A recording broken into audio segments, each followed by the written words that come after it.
Yang kedua, selain meningkatkan kualitas amalan sholat, itu adalah bagaimana berinteraksi dengan Quran.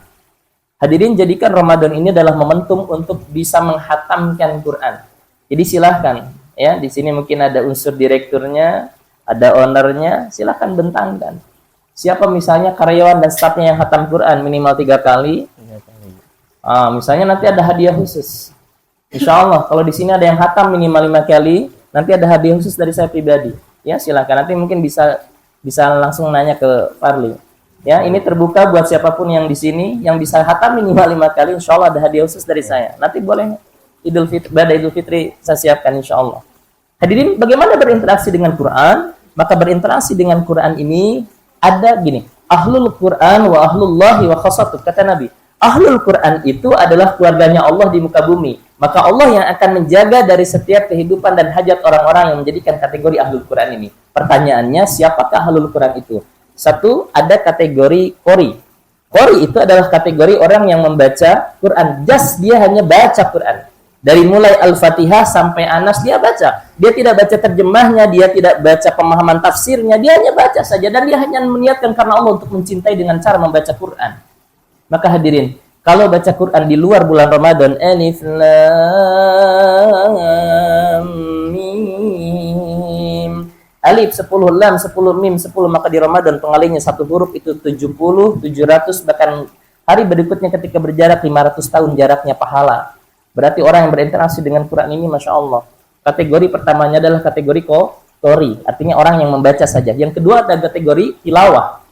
Tilawah itu apa? Dia bukan saja membaca ayat, tetapi bagaimana kemudian berusaha memahami, baca terjemahnya. Yang dibaca misalnya target 1 hari 1 juz, tapi dia baca terjemahnya mungkin hanya 1 ayat. Dan dia pahami, dia pelajari. Itu yang disebut dengan kategori tilawah.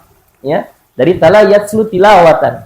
Ya, kayak begitu. Makanya suka ada istilah kalau ada acara haflah itu, pembacaan Quran dan sariti lawah. Itu muncul. Kalau tilawahnya murni dari bahasa Arab. Nah, kalau sarinya ini nggak tahu dari bahasa mana, ya. Mungkin sepertinya dulunya kebiasaan cewek mungkin, Bos. Sepertinya orang yang pertama kali membacakan sari tilawah itu namanya Ibu Sari gitu ya. Nah, kalau tilawahnya sendiri ada Ibu Sari di sini. Ya, jadi tilawahnya itu murni dari bahasa Arab. Jadi silahkan antum mengambil kategori yang qori, membaca saja, yang kedua tilawah memahami, dan yang ketiga adalah tahfiz. Siapakah yang tahfiz? Apakah orang yang hafal 30 juz? Bukan. Ya, satu sisi.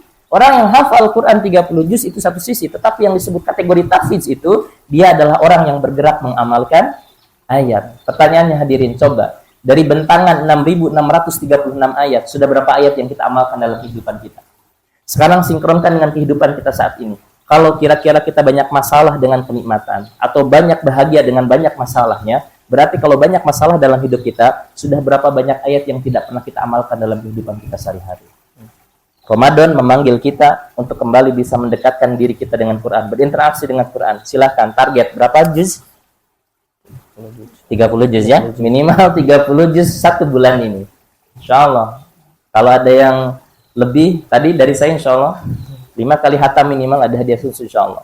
Yang terakhir satu lagi, karena waktu kita terbatas, adalah bagaimana infak. Jadi hadirin, berbicara Ramadan adalah bukan berbicara bagaimana membentuk karakter secara pribadi, tetapi juga membentuk karakter takwa secara sosial. Maka di sini dibentangkan, ada yang disebut ranah-ranah kepedulian, dari mulai zakatnya, infaknya, sedekahnya. Bahkan Rasulullah itu menjadi pribadi yang sangat menjadi-jadi ketika di bulan Ramadan, ketika urusannya kedermawanannya. Jangan pernah ditanya. Bahkan suatu ketika, misal ini kisah sepintas saja, Sayyidah Aisyah itu ketika sudah ditinggal wafat oleh Rasulullah, maka ketika zaman Muawiyah itu sampai diberikan hadiah 180.000 dirham. Maka di bulan Ramadan, ketika itu pula maka Sayyidah Aisyah mengatakan kepada salah satu khadamnya, salah satu pembantunya, budaknya, engkau tolong buatkan untuk penduduk Mekah berbuka puasa. Maka dari 180.000 dirham yang diberikan oleh Muawiyah itu, dibelikanlah untuk berbuka puasa. Tidak pernah mengambil pun sedikit pun kemudian Aisyah dari pemberian hadiah uang yang diberikan 180 dirham itu. Sore-sore pada asar kemudian Aisyah mengecek. Ketika mengecek itu ternyata hanya ada roti dengan selai mentega. Itu sudah mewah sebetulnya gitu ya. Tapi Masya Allah, lihat bagaimana lisan yang terucap dari Aisyah. Wahai, kenapa engkau hanya membuatkan roti dengan mentega? Mana dagingnya? Aisyah menanyakan, daging. Saking apa? Saking punya sifat kedermawanan yang diturunkan sifat itu dari Rasulullah. Padahal itu pun sudah menyiapkan bekal banyak sekali untuk penduduk Mekah dengan roti dan mentega. Aisyah masih menanyakan, mana dagingnya? Apa jawaban dari khadamnya ini? Wahai Aisyah, andaikan engkau tadi mengatakan, coba request sekalian sama dagingnya. Mungkin aku siapkan, tapi engkau tadi tidak bilang. Inilah menunjukkan bahwa Aisyah memiliki sifat kedermawanan terutama di bulan Ramadan. Nanti insya Allah akan kita sharingkan, kita bahas bagaimana banyak sekali kisah-kisah yang sangat memesona di bulan Ramadan ini terkait dengan kedermawanan, kemudian Quran, dengan sholat. Maka itulah gambaran setidaknya tentang infak. Nanti insya Allah kita bahas juga infak yang terbaik itu seperti apa. Nanti bisa kita turunkan salah satunya di Al-Baqarah 215. Dan juga bagaimana sedekah terbaik, bagaimana zakat terbaik. Insya Allah semuanya ada tuntunan di Quran juga sunnah. Begitu dulu barangkali. Siap Ustaz. Masya Allah, tabarakallah. Jazakallah Ustaz. Assalamualaikum. Atas penyampaian materinya. Selanjutnya ada beberapa pertanyaan yang udah masuk Ustaz. Yang pertama, kenapa kita harus memiliki amalan terbaik khususnya di bulan Ramadan ini? Yang kedua, adakah perbedaan orang yang sekedar puasa dengan yang menjalani puasa dengan sungguh-sungguh? Yang ketiga, apa yang dimaksud orang yang berpuasa sebulan penuh tapi termasuk orang yang bangkrut atau celaka? Insyaallah. Ya. Pertanyaannya berbobot semua ya. Berbobot. Berapa menit ini yang jawab? Bebas. Bebas. Baik, hadirin 15 Baik, insyaallah bismillah saya jawab dulu yang pertama tadi. Bagaimana kenapa kita harus memiliki amal yang terbaik di bulan Ramadan. Baik, hadirin, amal yang terbaik dalam konsep Islam itu disebut dengan hasanah. Ya. Disebut dengan hasanah. Begini, perbedaan kita dengan kafir itu nanti di urusan hasanah. Misal, mohon maaf, orang kafir makan nggak? Makan. Kita makan nggak? Makan. Kita minum? Mereka minum. Kita kerja, mereka bekerja. Sama. Yang membedakan kita dengan kafir itu nanti urusannya di bab hasanah. Apa? Hasanah itu adalah amal perbuatan yang kemudian dinisbahkan, diihtisabkan dari pekerjaannya itu kepada Allah. Maka minimal dia setiap beraktivitas itu membaca basmalah. Dia berdoa. Maka Masya Allah, Islam ini sebagai agama yang rahmatan lil alamin. Semua SOP-nya jelas. Bahkan doa-doanya pun komplit. Ada doa mau makan? Ada. Doa setelah makan? Ada. Doa masuk kamar mandi? Ada. Doa keluar kamar mandi? Ada. Doa menggunakan pakaian? Ada. Doa melepas pakaian? Ada. Hafal doa itu semua? Insyaallah. Ustaz, saya nggak hafal. Islam jadi agama solusi. Apa solusi? Antum nggak hafal bagaimana doa baca pakaian, menggunakan pakaian. Maka minimal baca Bismillah. Setelah melepas ucap hamdalah. Inilah yang membedakan kedudukan kita dengan mereka yang kafir. Mohon maaf, mereka makan sama makan. Mungkin sama, makan nasi, makan daging, sayur dan sebagainya. Tetapi ketika antum sebelum makan itu baca basmalah, maka itulah kedudukannya yang akan membedakan derajat antum dengan mereka. Kalau makan sebatas menghilangkan lapar, sama. Binatang juga sama. Masya Allah, tadi Anda lihat. Ketika siapa tadi? Nabur, apa itu? Pakannya. Pakan ikan. Dironyok kan? What is dironyok? Gerumut. Ya. Itu langsung. Bagaimana ikan? Apa bedanya kita nanti dengan hewan? Kalau hanya makan itu sebatas menghilangkan lapar. Maka nilai bismillah itulah yang akan berjejak bukan saja di dunia, tapi juga nanti di akhirat. Maka makan orang yang membaca basmalah dengan orang yang tidak baca bismillah itu, orang yang tidak baca bismillah hanya berakhir besok lusa, mohon maaf, jadi kotoran. Ya, di toilet. Tapi seseorang yang makan, minum, membaca basmalah dulu, menggunakan pakaian berangkat kerja bismillah, tawakkaltu 'ala Allah dan seterusnya dulu, maka itu bukan saja berjejak mendapatkan gaji dan sebagainya, tapi itu akan menjadikan hasanah. Nah, pertanyaan tadi juga nyambung dengan pertanyaan amal. Hasanah itu kenapa kita butuhkan? Pertanyaan saya adalah balik sekarang. Saya boleh nanya? Boleh, Ustaz. Oke, sekarang saya yang nanya. Hidup kita ini di dunia saja atau tidak? Tidak. Besok lusa kita akan pulang kemana? akhirat. Fase akhirat yang awal itu apa? Kubur ya? Kubur. Antum jangan bayangkan kubur versi dunia. Kubur versi dunia itu tanah. Kata Nabi, kubur itu gelap. Dan yang meneranginya itu adalah amal. Setelah kubur nanti ada barzah. Barzah itu kalau kata anak-anak muda sekarang bilangnya apa? Waiting room. Waiting room. Ya, waiting room itu adalah barzah. Ruang tunggu. Ya. Karena nanti setiap orang akan dihisab. Saya baca di salah satu kitab itu, ya kata para ulama, Allah untuk menghisab semua manusia dari mulai Adam sampai manusia terakhir-akhir zaman itu hanya butuh waktu 2,5 jam. Masya Allah. Cepat apa lama? Cepat. Sekarang aja manusia, populasi di dunia ada kurang lebih 6 miliar. Hampir 7 miliar. Belum ditambah dengan yang sebelum-sebelumnya dan nanti sesudah-sesudah kita. Berapa miliar yang akan kemudian dihisab? Dan itu hanya butuh 2,5 jam, kata ulama ini. Tadi Fatul-Iman rahimahullah. Setelah barzah kemudian nanti masuk ke jembatan titian. Hisab ya, dihisab dulu. Setelah dihisab baru ke jembatan titian antara surga dan neraka. Maka hadirin, ternyata kita butuh amal terbaik di bulan Ramadan ini karena buat bekal besok lusa kalau kita masuk kubur. Kalau besok lusa kita dihisab di barzakh itu, sehingga menjadikan jalan penentuan bagaimana berikutnya antara surga dan neraka itu. Sekarang kita simulasikan biar lebih jelas. Ini riset membuktikan. Ini riset ilmiah yang saya baca salah satunya dari Massachusetts Institute dari base-nya di California itu mengatakan bahwa setengah kehidupan manusia itu digunakan untuk tidur. Setengah kehidupan manusia digunakan untuk tidur. Masalah, antum di sini yang usianya 60 tahun, jatah hidupnya 60 tahun. Setengahnya sudah dipakai tidur. Berarti berapa tahun tidurnya? 30. Berapa usia hidupnya? 30. Sekarang 30 tahun. 30-nya sudah simpan karena dia dipakai tidur. Berarti usia produktifnya digunakan yang hidupnya itu adalah 30 tahun. Sekarang saya nanya lagi. Boleh saya nanya lagi? Boleh. Oke. Dari 30 tahun hidup itu, usia hidup itu kira-kira lebih banyak diisi dengan ibadah atau banyak diisi dengan dosa?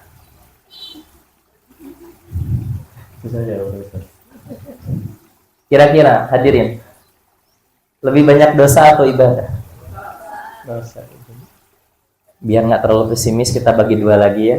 Boleh. 30 bagi 2 berapa, Bu? 15 tahun dipakai maksiat. Ingat nih, defisit 15 tahun ini. Bagaimana mempertanggungjawabkannya? 15 tahun dipakai ibadah. Berarti umur hidup kita 15 tahun dipakai ibadah. Boleh saya nanya lagi? Dari 15 tahun ibadah itu, berapa tahun ibadahnya yang ikhlas? Langsung, Masya Allah. Kenapa puasa? Malu, teman-teman di sini di asli pada puasa, masa aku enggak? Itu berarti karena Allah atau karena teman? Karena teman. Berarti ikhlas atau tidak? Tidak. Karena ikhlas itu setiap muara ibadah hanya kepada Allah. Masa udah punya anak cucu kita nggak sholat tarawih, malu apa sama anak cucu? Jadi dia tarawih karena anak cucu. Karena malu ya. Bukan karena Allah. Oke, bagi dua lagi ya. Berapa tahun berarti? Ibu-ibu kalau transaksi jual beli itu kan suka pengen dilempengkan ya. 7,5 lempengkannya jemput saudara? 7. Anggap antum ibadah ikhlasnya 7 tahun. Boleh saya nanya lagi? Boleh, Ustaz. Dari 7 tahun amal ibadah yang ikhlas, berapa tahun yang ibadahnya benar? Allahu a'lam. Bagi 2 lagi. 7 bagi 2? 3,5. 3, oke, lempengkan ya. 3 tahun. Pertanyaannya 57 tahun itu dikemanakan? Bagaimana kita akan mempertanggungjawabkan 57 tahun yang sia-sia? Boleh saya tanya lagi? Boleh, Ustaz. Janganlah ya, bisa habis. Berarti anggap ibadah yang benarnya 3 tahun. Oke, sekarang saya nanya untuk antum semuanya. Besok lusa kalau antum pulang ke akhirat, ingin masuk kemana? Surga atau neraka? Surga. Surganya surga apa? Surga Firdaus lah. Firdaus. Tiketnya cuma 3 tahun. Pantas nggak kira-kira? Ya masalahnya kalau hidupnya 4 tahun, 3 tahun ibadah, oke. Ini masalahnya dari 60 tahun. Ibadah benernya cuma 3 tahun, 57 tahunnya kemana? Maka Ramadan menjadi jawaban solusi terbaik untuk bagaimana membayar defisit hutang dosa-dosa kita dan kesia-siaan hidup kita di masa lalu. Kenapa Allah hadirkan Ramadan? Ini. 1. Dasar keterangannya. Kata Nabi, man shoma Ramadana imanan wahtisaban ghufirallahu ma taqaddama min dzambi. Saya langsung compare dengan hadis yang kedua. Man qoma Ramadana imanan wa ihtisaban ghufira lahu ma taqaddama min dzambi. Allahu akbar. Satu ada kata soma, yang kedua ada kata ona. Kesananya redaksinya sama, ujungnya redaksinya sama. Soma itu artinya orang yang melaksanakan ibadah saum. Batasan saum itu kapan? Dari mulai imsak. Imsak itu kapan? Pas mulai itu? Bukan. Kapan mulai imsak itu? Begitu azan subuh.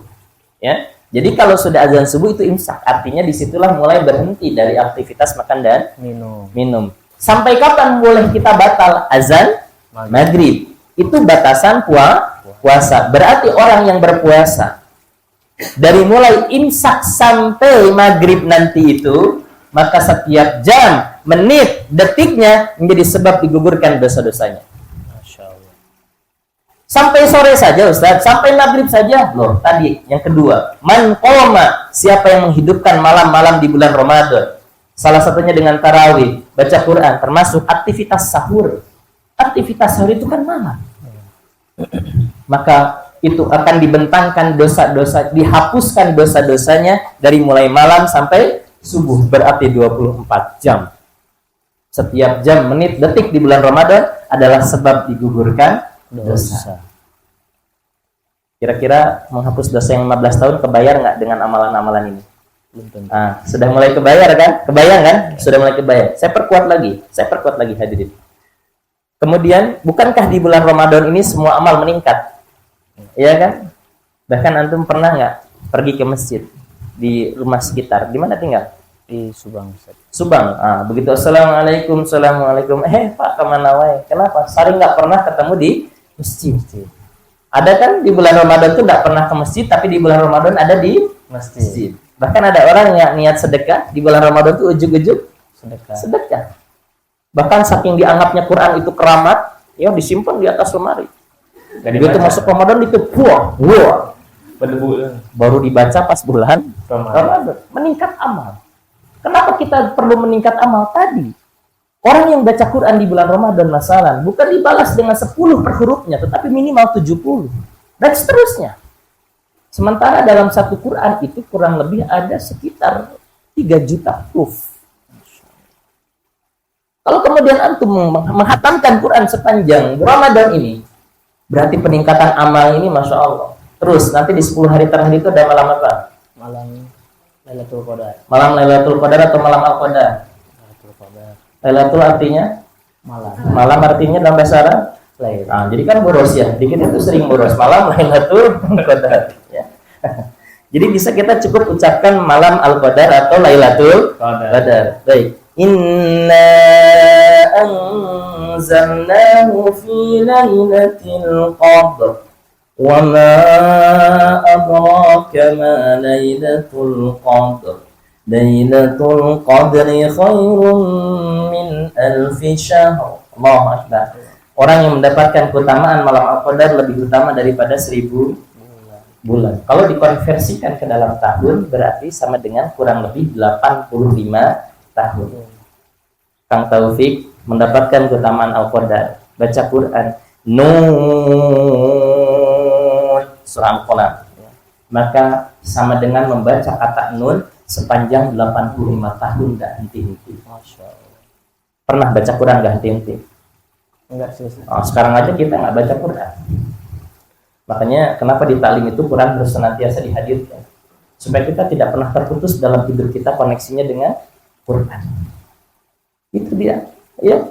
Berarti kalau antum pun sedekah dan mendapatkan keutamaan malam Al-Qadar, berarti serasa bersedekah sepanjang 85 tahun gak henti-henti. Tadi minus kita berapa? 57. Mendapatkan keutamaan Al-Qadar 85 tahun ibadah. 85 kurangi 57 berapa ayo? 28 kan? Ya kan? 28. Masih ada surplus. Allah. Itulah kenapa kita perlu meningkatkan ibadah. Amal ibadah di bulan Ramadan. Yang kedua, adakah perbedaan orang yang sekedar puasa dengan yang menjalani puasa dengan sungguh-sungguh? Iya, pasti beda. Jangankan berpuasa, antum yang bekerja di ASRI ini, datang dengan niat kesungguhan dari rumah masing-masing, dengan ala kadar sekedar menjalankan rutinitas, beda. Lihat kehikmatan, kesungguhan, cita rasa yang dilakukan para staf karyawan yang diniatkan karena Allah dan penuh kesungguhan, beda dengan mereka hanya sebatas gugur kewajiban. Begitupun puasa. Artinya hadirin, ada orang yang berpuasa itu sebatas menjalankan. Batur buka milu buka, batur sahur milu sahur. Itu. Tapi dia tidak mendapatkan keutamaan apa-apa. Kenapa? Dia hanya sebatas menahan lapar, minum, haus, dahaga semata. Dia tidak mengilmui. Ciri orang yang tidak sungguh-sungguh dalam berpuasanya adalah dia tidak pernah mengilmui puasanya. Ciri orang yang tidak sungguh-sungguh berpuasanya adalah dia tidak mengimani dari puasa yang dia kerjakan. Selain karena perintah, ternyata adalah faktor kebutuhan. Ciri orang yang tidak sungguh-sungguh itu adalah ketika dia ibadahnya kemudian menjadi memble. Dalih-dalih dan puasa, akhirnya protes kepada pimpinan. Atau Pak, bukan kita lagi puasa, jadi lemes. Ya bisa. Antum di sini ada yang lagi puasa perang. Rasulullah itu di bulan Ramadan perang apa? Badar. Perang Badar itu salah satu perang besar yang pernah diikuti oleh Rasulullah. Dan itu kejadiannya di bulan Ramadan. Jihad antum sekarang adalah bagaimana memanage di rumah sakit ini, melayani dengan sepenuh hati sehingga menghadirkan dari setiap pelayanannya itu menjadikan kebahagiaan buat pasiennya yang datang. Itu jihad antum di sini. Maka dan itu perlu didasari oleh kesungguhan. Ciri-ciri orang yang sungguh-sungguh, dia akan meningkat amalnya. Berbeda dengan yang puasa sekedarnya. Apa yang akan banyak dihidupkan? Nanti akan banyak dihidupkan, nanti buka bareng mele unggul. Ayo bukber. Oh. Hari pertama grup SD, hari kedua grup SMP, SMA, nanti grup pekerjaan, tetangga kosan. Wah, 30 penuh. Jadwal apa? Bukber. Jadwal talimnya nggak ada, jadwal Qur'annya nggak ada. Hadirin hati-hati. Bukan tidak boleh, silahkan, ya. Tetapi khawatir karena kata Nabi ada orang yang berpuasa tetapi rugi, gitu ya. Nyambung dengan yang ketiga, biar nyambung. Yang ketiga, apa yang dimaksud orang berpuasa sebulan penuh, tapi termasuk orang yang bangkrut atau salah. Nah itu dia. Kata Nabi, suatu ketika naik mimbar, ketika Rasulullah naik ke satu mimbar yang pertama, kemudian Rasulullah bilang amin. Naik mimbar kakinya yang kedua mengatakan amin. Naik mimbar yang ketiga pun mengatakan amin. Rasulullah menyebutkan 3 kali amin. Dari salah satu 3 amin itu yang salah satunya adalah Rasulullah mengaminkan kata Jibril, ya Rasulullah, celaka orang yang berpuasa 30 hari sebulan penuh Ramadan, tetapi keluar dari Ramadan dia tidak mendapatkan ampunan Allah. Dia tidak mendapatkan ampunan Allah. Padahal tadi man qoma Ramadana, berarti siang dan malam menjadi sebab digugurkan dosa. Oke, hari pertama kita tidak punya ampunan Allah. Kan masih ada hari kedua. Hari kedua kita tidak mendapatkan ampunan Allah. Ada hari ketiga. Kalau sampai kemudian 30 hari tidak mendapatkan ampunan Allah, lalu dengan cara apa lagi Allah menurunkan kasih sayangnya supaya dosa-dosa kita dihapuskan? Maka itulah tadi pertanyaan, kenapa ada orang yang celaka dan rugi? Tadi, dia sebentang puasa Ramadan 30 hari, tetapi dia tidak mendapatkan ampunan Allah. Kenapa? Berarti tadi, nyambung dengan pertanyaan yang kedua, dia tidak sungguh-sungguh ketika melaksanakan ibadah puasanya. Sudah Ustaz. Alhamdulillah, semua sudah sangat jelas ya. Penyampaian dari Ustadz Rian. Tak terasa kita sampai di penghujung acara. Sahabat Asri, terima kasih telah menyaksikan acara Orson. Sampai bertemu di tausiah berikutnya hanya di Orson, obrolan sejuk bulan Ramadan. Jazakallahu khairan. Jazakallahu. Assalamualaikum warahmatullahi wabarakatuh. Waalaikumsalam warahmatullahi wabarakatuh.